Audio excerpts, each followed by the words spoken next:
Commander Sarah Mitchell adjusted her plasma rifle's targeting scope and squinted through the amber-tinted visor of her environmental suit.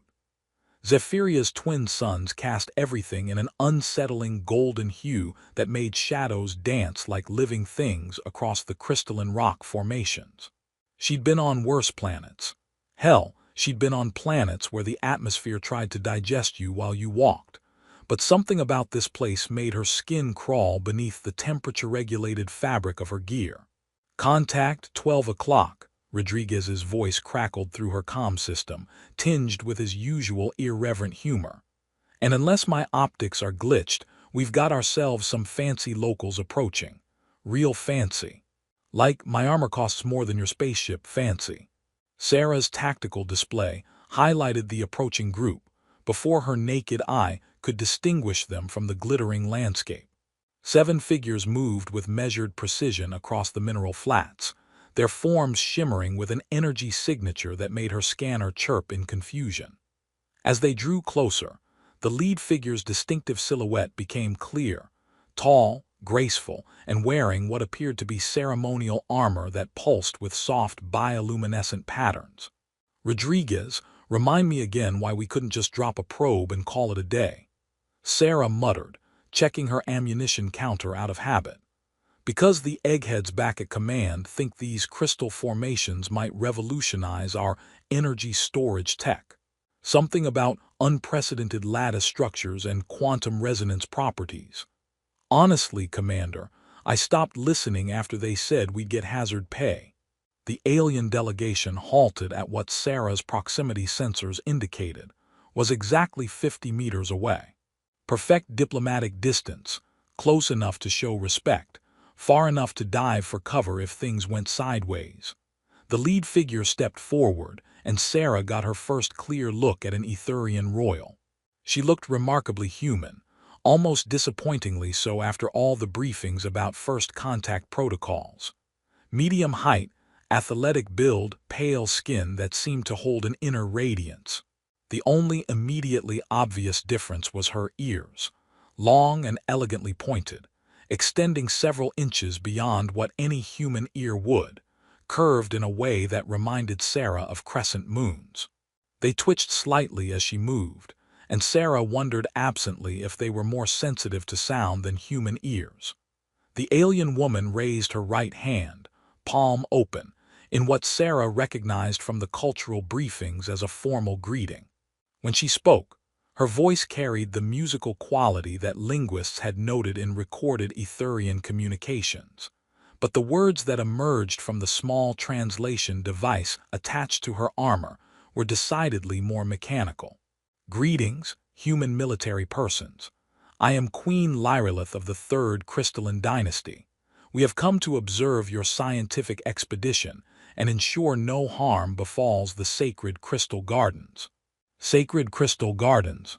Rodriguez's voice cut through the comm channel with barely suppressed amusement. "Commander, did we accidentally land in an alien church?" Sarah shot a warning glance toward Rodriguez's position behind a boulder formation, before responding to the Queen. "Your Majesty, I'm Commander Sarah Mitchell. We're here on a peaceful scientific mission. Our scans indicated these formations were naturally occurring." Queen Lyrillith's pointed ears twitched, and her translator device emitted a series of clicks and beeps before producing her response. "Naturally occurring, yes, but also naturally sacred. Your metal bird's landing caused much disturbance among the harmonic frequencies." "Metal bird," Rodriguez chuckled over the comm. "I like her already. Way more creative than calling it a transport vessel or atmospheric entry craft." Sarah was about to respond when her atmospheric scanner began emitting an urgent warning tone. She glanced at the readout and felt her stomach drop. "Rodriguez Chen Martinez, pack it up now. We've got an ionic storm incoming Category 4. "How fast?" Rodriguez's humor evaporated instantly. 15 minutes, maybe 20 if we're lucky. Sarah turned to Queen Lyrillith, whose own scanning device was now beeping frantically. "Your Majesty, you need to get your people to shelter immediately. These storms can generate lightning strikes powerful enough to..." To fry electronic systems and carbonize organic tissue. Yes, the Queen interrupted, her translator now struggling with the electromagnetic interference beginning to build in the atmosphere. We are, how do you say, screwed. The unexpected profanity emerging from the formal translator made Rodriguez burst into laughter over the comm. Oh, that's beautiful. Alien royalty dropping human curse words through a malfunctioning computer. This day just keeps getting better. Rodriguez, shut it, Sarah snapped, but she couldn't entirely suppress her own smile. The situation was dire, but there was something inherently amusing about watching a queen's dignified composure crumble as her technology began to fail. Queen Lyrillith's ornate armor began to spark, tiny arcs of electricity dancing between the embedded crystals that decorated its surface. Her expression shifted from diplomatic calm to genuine concern as she touched one of the larger gems and winced. My ceremonial array was not designed for electromagnetic warfare, she said, the translator now adding random static bursts between words. The storm will, BZZT, overload the crystalline matrices and leave me, KZZAC, without protection. Sarah looked at the alien woman's armor with new understanding. It wasn't just decorative. Those crystals were functional components, probably energy conduits or field generators. Beautiful, but apparently not built for the kind of electrical hell that was about to rain down on them. There's a cave system about 200 meters northeast, she called to her team. Natural rock should provide some shielding. Move. As both groups began a hasty retreat toward the limestone formations that jutted from Zephyria's surface like broken teeth, Sarah noticed Queen Lyrillith struggling to keep pace. Her armor, impressive as it looked, was clearly weighing her down, and the increasing electrical activity in the atmosphere was causing more frequent sparks to arc across its surface. Your Majesty, Sarah called as they reached the cave entrance, you might want to consider removing some of that gear. Queen Lyrillith's ears flattened against her head, in what Sarah was beginning to recognize as embarrassment. The ceremonial array cannot be removed without causing significant cultural offense to my ancestors' spirits. Well, Rodriguez panted as he caught up with them, I'm sure your ancestors would prefer culturally offended spirits to crispy fried descendants. The first lightning strike hit the ground 50 meters away, turning a patch of crystal formations into molten slag. The thunder that followed was immediate and deafening, confirming what Sarah's instruments had already told her. They were directly in the storm's path. Inside now, she shouted, but as they crowded into the cave entrance, it became clear they had a problem. The cave was narrow, barely wide enough for 3 people, and Queen Lyrillith's sparking armor was turning their shelter into a potential death trap. The ionic storm hit Zephyria with the fury of an angry god wielding a cosmic whip. Lightning bolts thick as tree trunks carved through the atmosphere, each strike accompanied by thunder that seemed to shake the planet's core. Sarah pressed herself against the cave wall, watching through her visor's heads-up display as the electromagnetic readings climbed into the red zone. Queen Lyrillith stood in the center of their cramped shelter, her ceremonial armor now resembling a 4th of July fireworks display gone horribly wrong. Sparks cascaded from crystal to crystal, creating a light show that would have been beautiful if it weren't potentially lethal to everyone in the cave. Commander, Rodriguez called from his position near the entrance, I hate to be the bearer of bad news, but our royal friend is turning into a walking lightning rod. And we're all standing in a very small metal can. The armor's crystalline matrix is overloading, Queen Lyrillith said, her voice strained as her translator fought against the increasing interference. Each lightning strike amplifies the BZZT resonance frequency until KZZZAP catastrophic failure occurs. Sarah watched another bolt strike the ground outside, close enough that the afterimage burned through her visor's auto-dimming feature. How catastrophic are we talking about here? Imagine every crystal in my armor exploding simultaneously, the Queen replied, her translator now adding musical chimes between the static bursts. The energy release would be, ding, equivalent to a small fusion bomb, chime bzzzt, going off in a very small space. Well, that's just fantastic, Rodriguez muttered. We went from diplomatic first contact to being trapped in a cave with a nuclear alien queen. I should have stayed in accounting. Chen, their tech specialist, had been frantically working on his portable scanner since they'd taken shelter. Commander, I'm reading massive energy fluctuations in her armor. The Queen's not exaggerating. If those crystals cascade fail, we're all going to become very fine particles. Queen Lyrillith's pointed ears drooped as another surge of electricity danced across her breastplate. I have one option remaining, but it requires, how does your translator phrase it, intimate cooperation from one of you. Sarah's eyebrows shot up. Intimate cooperation. Your Majesty, I think there might be some translation issues. My personal protection array, the Queen interrupted, touching a large amber crystal embedded in her chest piece. It can generate a containment field large enough for 2 people, but the proximity requirements are BZZT-ding.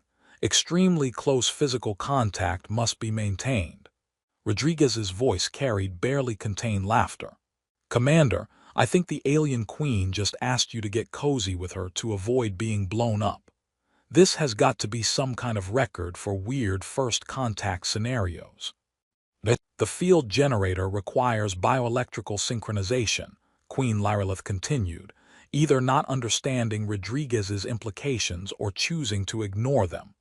2 nervous systems must, chime bzzzt, interface within the containment matrix to maintain stability. Another lightning strike, this one close enough to make the cave walls vibrate, punctuated her explanation. Sarah's tactical computer calculated their odds of survival if they stayed in the cave with the Queen's overloading armor, and the results were not encouraging. Chen, what's your professional opinion on alien technology that requires intimate cooperation? Sarah asked. Well, Commander, considering our alternative is being vaporized by crystalline fusion, I'd say intimate cooperation sounds like a fantastic idea. Theoretically speaking, bioelectrical field harmonics are a legitimate scientific principle. Theoretically, Rodriguez added, so is faster-than-light travel, but that doesn't mean I want to test it by jumping out of an airlock. Queen Lyrillith began manipulating controls on her forearm, and the amber crystal on her chest began to glow with increasing intensity. The field will activate in 30 seconds. Commander Mitchell, if you wish to survive this storm, you must. BZZT, come inside me. The translation hung in the air like a physical presence, and Sarah could practically hear Rodriguez trying not to explode with laughter. Even Chen made a strangled noise that might have been a cough or a suppressed snicker. Your Majesty, Sarah said carefully, could you perhaps rephrase that request? The Queen's ears twitched in obvious frustration as her translator continued to malfunction. Enter my protective matrix, join with my containment field, become one with my ding-bzzzt chime. Oh, curse this infernal device. I think she wants you to step into her force field, Commander, Chen offered helpfully. Thank you, Chen. I had gathered that much. Sarah checked her chronometer as another lightning strike turned a boulder outside their cave into superheated plasma. 20 seconds, Your Majesty. What exactly am I getting myself into here? A survival bubble, Queen Lyrillith said, her translator now producing sounds that resembled a malfunctioning music box. You must stand very close to me, touching, actually, while the field maintains itself through our combined bioelectrical signatures. Rodriguez's voice came through the comm with barely controlled hysteria. Commander, you realize this sounds like the setup to the galaxy's most awkward science fiction romance novel, right? Rodriguez, if you don't shut up, I'm going to recommend you for extended vacuum exposure training when we get back, Sarah snapped, but she was fighting her own urge to laugh at the absurdity of their situation. 15 seconds, the Queen announced, the glow from her chest crystal now bright enough to cast shadows on the cave walls. Commander, please decide quickly. The storm's intensity is approaching critical levels. Sarah looked out at the hellscape beyond their cave, where lightning now struck the ground with metronomic regularity, each bolt powerful enough to melt steel. She looked at Rodriguez, who was grinning despite their dire circumstances. She looked at Chen, who was nodding encouragingly while his scanner beeped urgent warnings about rising electromagnetic levels. Finally, she looked at Queen Lyrillith, whose pointed ears were now flat against her skull with anxiety, and whose ornate armor was beginning to smoke from crystal overload. "Fine," Sarah said, stepping forward. "But for the record, this is definitely not covered in the First Contact Protocol's manual." 10 seconds, the Queen warned, raising her arms in preparation to activate the field generator. "Commander," Rodriguez called out, "if this works, you're buying the first round when we get back to base. If it doesn't work, well, it's been an honor serving with you." 5 seconds, "Commander, please, Chimbzzding, come closer." Sarah moved forward until she was standing directly in front of the alien queen, close enough to see the intricate patterns etched into her armor, and the way her luminous skin seemed to pulse with its own internal rhythm. 3, 2, 1. The amber crystal flared with brilliant light, and Sarah felt an electric tingle run through every nerve in her body as the containment field sprang to life around them. The containment field snapped into existence around Sarah and Queen Lyrillith, with a sound like crystalline wind chimes being struck by lightning. Sarah found herself pressed against the alien queen in what could generously be described as an extremely intimate embrace. Their bodies aligned from shoulder to hip within the shimmering energy bubble that now protected them from the electromagnetic chaos outside. "Well," Sarah muttered, trying to find a position that didn't feel quite so much like an awkward slow dance. "This is cozy." Queen Lyrillith's pointed ears twitched against Sarah's shoulder, and she could feel the alien woman's breath on her neck as she spoke. "The bioelectrical synchronization requires maximum surface contact. I apologize for the BZZT, uncomfortable proximity." Through her comm system, Sarah could hear Rodriguez providing running commentary from his position deeper in the cave. "Commander, I can't see much from back here, but the light show you two are putting on is pretty spectacular. Very romantic. Should I start humming wedding music?" "Rodriguez, I swear to God," Sarah began, but her threat was cut off by a lightning strike so close that the thunder was instantaneous.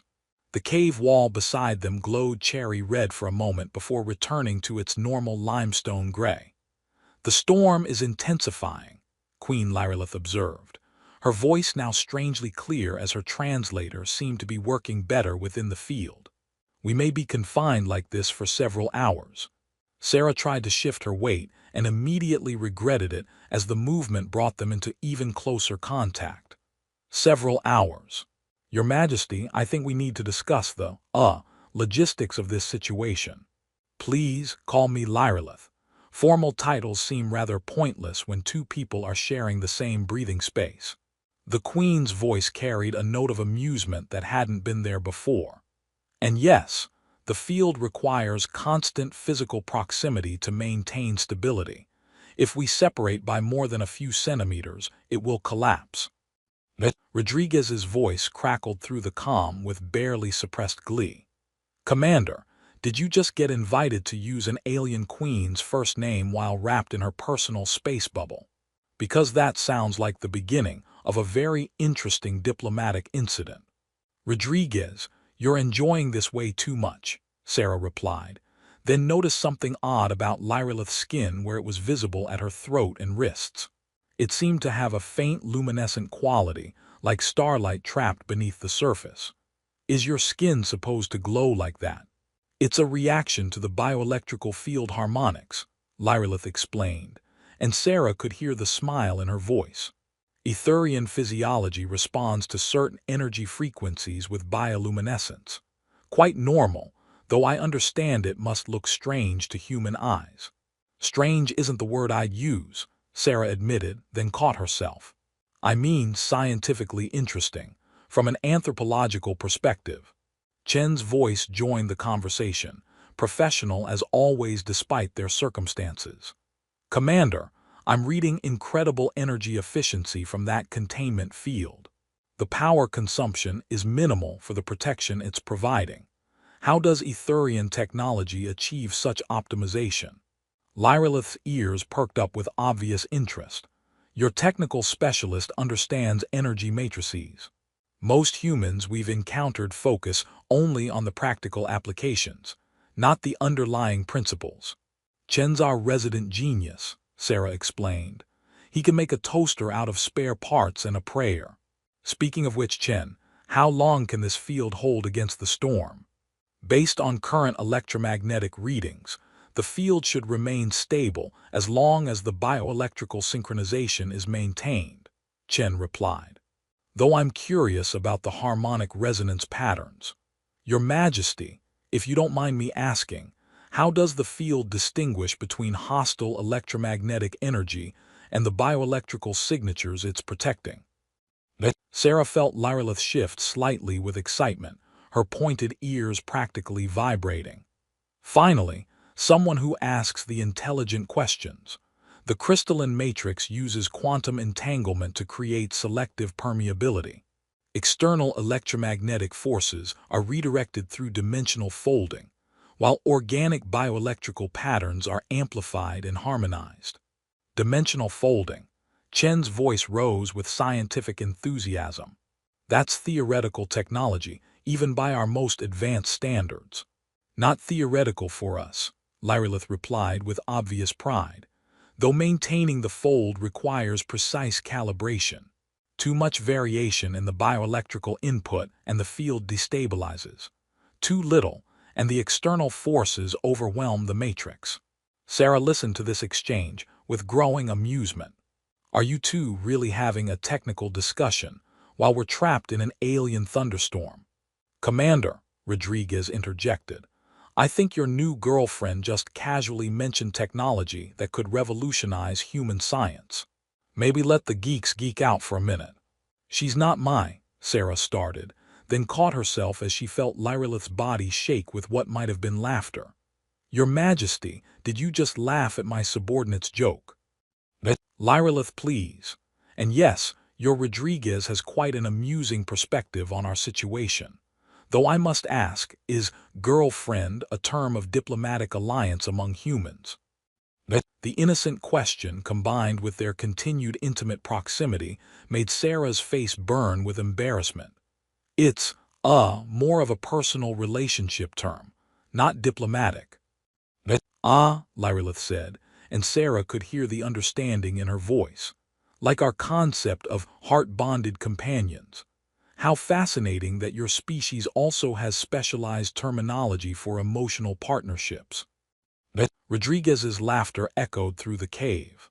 "Commander, I think you just accidentally explained human dating to an alien queen while locked in her personal force field. This keeps getting better." Another massive lightning strike turned the air outside their shelter into a brief sun. "Learning?" Sarah asked, trying to focus on the technical aspects rather than the way Lyrillith's pointed ears kept brushing against her jaw. "What do you mean learning?" "The quantum entanglement matrix," Lyrillith explained, her voice taking on a more serious tone, "doesn't just protect, it adapts. The longer two consciousness patterns remain synchronized, the more efficiently the field operates. But there are side effects." "What kind of side effects?" Sarah asked, though she was beginning to suspect she didn't want to know the answer. "Enhanced empathic connection," Lyrillith admitted quietly. "Shared sensory experiences, occasionally temporary overlap of thought patterns." Rodriguez's voice came through the calm with renewed amusement. "Commander, did the alien queen just tell you that her technology might accidentally let you read each other's minds?" Sarah felt her stomach drop. "Lyrillith, exactly how temporary is temporary?" Before the queen could answer, another lightning strike hit close enough to make their ears ring, and the containment field pulsed with renewed energy as their synchronized heartbeats accelerated in unison. The storm's fury began to ebb after what felt like an eternity pressed together in the containment field. Sarah could sense the change before her instruments confirmed it. Somehow, through the bioelectrical synchronization, she felt the electromagnetic chaos outside settling into something resembling normalcy. It was disconcerting how naturally she'd adapted to sharing consciousness space with Queen Lyrillith. "The harmonic resonance is stabilizing," Lyrillith murmured, her voice carrying an odd note of reluctance. "External electromagnetic interference dropping to manageable levels." "Commander," Chen's voice crackled through the comm, "I'm reading massive crystal formation activity outside. The lightning strikes appear to have catalyzed some kind of mineral transformation in the local geology." Sarah tried to peer through the cave entrance, but the containment field's energy distortion made everything beyond it appear as wavering phantoms. "What kind of transformation?" "New crystalline matrices," Chen replied with barely contained excitement. "The electrical discharges have created what look like perfect energy storage lattices throughout the rock formations." "Commander, if these readings are accurate, we're looking at battery technology that could power a city for decades." "Your Chen is correct," Lyrillith said, and Sarah felt rather than heard the smile in her voice. "This is how our ancestors first discovered the sacred crystals. Great storms would forge new pathways in the mineral substrate, creating the foundations of our entire civilization." Rodriguez's voice joined the conversation with his characteristic irreverence. "So let me get this straight. We survived an alien thunderstorm, the commander got to second base with alien royalty, and we accidentally discovered revolutionary battery technology. I'm definitely putting in for a promotion when we get back." "Rodriguez," Sarah snapped, but she couldn't entirely suppress her amusement. The casual way her team had adapted to their bizarre situation spoke volumes about their professionalism. Or their collective insanity. The containment field began to flicker as the last of the electromagnetic interference faded. Sarah felt the bioelectrical connection with Lyrillith starting to weaken, like a radio signal gradually losing reception. It was surprisingly unsettling. "The field is destabilizing," Lyrillith announced, though Sarah had already sensed it through their shared awareness. "We'll need to manually disconnect the quantum entanglement before it collapses on its own." "Manually disconnect?" Sarah asked, trying to ignore the way her heart rate increased at the thought of losing the strange intimacy they'd shared. "Simultaneous mental disengagement," Lyrillith explained, her pointed ears twitching with what Sarah now recognized as nervousness. "We have to consciously sever the harmonic resonance, or the field collapse could cause feedback through our neural pathways." Chen's voice carried new urgency. "Commander, whatever you're going to do, do it fast. I'm detecting approach signatures. Looks like rescue teams from both our species." Through the gradually clearing air outside the cave, Sarah could make out the distinctive hum of human atmospheric vehicles, alongside the melodic tones of Etherian transport craft. Soon they'd be back to official protocols, formal diplomacy, and carefully maintained professional distances. "Ready?" Lyrillith asked, her voice soft with an emotion Sarah couldn't quite identify through their fading mental link. "Ready," Sarah replied, though she wasn't sure she meant it. They closed their eyes and consciously pulled apart their intertwined consciousness patterns. Sarah felt the disconnection like a physical sensation, as if someone had turned off a light she hadn't realized was illuminating her thoughts. The containment field collapsed with a sound like breaking crystal, leaving them standing awkwardly close in the sudden silence. "Well," Sarah said, stepping back and immediately missing the warmth of contact, "that was certainly educational." Lyrillith's luminescent skin had returned to its normal pale hue, but her pointed ears remained slightly flushed. "Educational, yes, and rather unprecedented in Etherian diplomatic experience." Rodriguez appeared at the cave entrance, grinning broadly. "Commander, you look like you've been through a washing machine. A very intimate alien washing machine. Everything still in working order." "Rodriguez, I'm going to recommend you for sensitivity training," Sarah muttered, but she found herself smiling despite everything. "Actually," Lyrillith interjected, her translator now working perfectly. I found Rodriguez's commentary quite helpful during our confinement. Human humor appears to have significant stress reduction properties. See, Commander, I'm a valuable psychological asset, Rodriguez said proudly. The alien queen appreciates my comedic genius. The rescue teams arrived in a flurry of activity, official protocols, and medical scans. Sarah submitted to the standard post-exposure examinations while watching Lyrillith undergo similar procedures from her own people. The Etherian medical technicians seemed particularly fascinated by the bioelectrical readings from their queen, chattering in musical tones that the translators rendered as technical jargon about harmonic residue and neural pattern alterations. Commander Mitchell, the lead Etherian diplomat, approached with formal bearing. Her Majesty has expressed interest in establishing a joint research initiative regarding the new crystal formations. Your species' practical engineering approach, combined with our theoretical knowledge, could yield remarkable results. Sarah glanced at Lyrillith, who was studiously examining her newly repaired armor while her ears twitched with barely suppressed amusement. I think that could be arranged, assuming, of course, that our respective governments approve such cooperation. Oh, they will, Chen interrupted, practically vibrating with excitement as he showed his scanner readings to anyone who would look. Commander, these crystals could revolutionize energy storage for both species.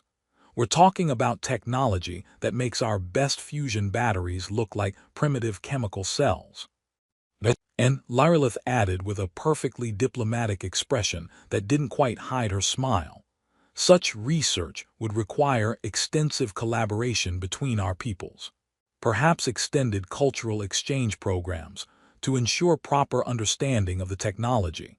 Rodriguez nudged Sarah with his elbow. Commander, I think the alien queen just suggested a very scientific reason for you two to spend more time together. You know, for the good of both species. Rodriguez, Sarah began, then stopped as she caught Lyrillith's eye. There was something there, a shared understanding that went beyond their brief neural connection.